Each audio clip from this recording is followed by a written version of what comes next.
ముఖ్యమంత్రి గారు కుప్పం నియోజకవర్గంలో హంద్రీనేవా కాలువలో నీళ్లు పారించేదానికి ఆయన ప్రారంభోత్సవం చేసే కార్యక్రమం చేశాడు. దీనికి సంబంధించి ఆయన మాట్లాడే మాటలు ఒక అర్థం పర్థం లేనటువంటి మాటలు మాట్లాడుతున్నాడు. కొండలు పుట్టలు దాటించి 672 కిలోమీటర్లు కృష్ణా జలాలని తీసుకొచ్చాను అంటున్నాడు. కొండలు పుట్టలు దాటించి గత ప్రభుత్వంలోనే దాదాపు 630 కిలోమీటర్లు పలమనేరు నియోజకవర్గ బార్డర్ దాకా చంద్రబాబు నాయుడు గారు పారించిన సందర్భాన్ని ఆయనకు తెలుసో తెలీదో నాకు తెలియదు, కానీ ఈ నియోజకవర్గం కానీ ఈ జిల్లాలో ఉండేటువంటి పడమటి ప్రాంతాల్లో ఉండేటువంటి ప్రతి ఒక్కరికి తెలుసు.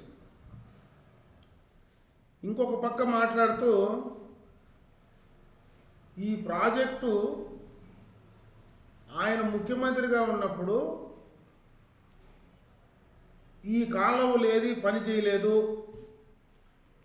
ఆయన దృష్టి మొత్తం ఈ కాలువలకు సంబంధించినటువంటి టెండర్లపైనే ఉందనేటువంటి మాటలు మాట్లాడాడు.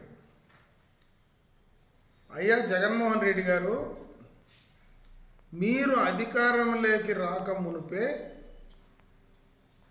గత ప్రభుత్వంలోనే దానికి సంబంధించినటువంటి కాలువలన్నీ కూడా పూర్తి చేస్తేనే ఆనాడు నీళ్లు పారించాము అనేది మర్చిపోయినట్టున్నారు.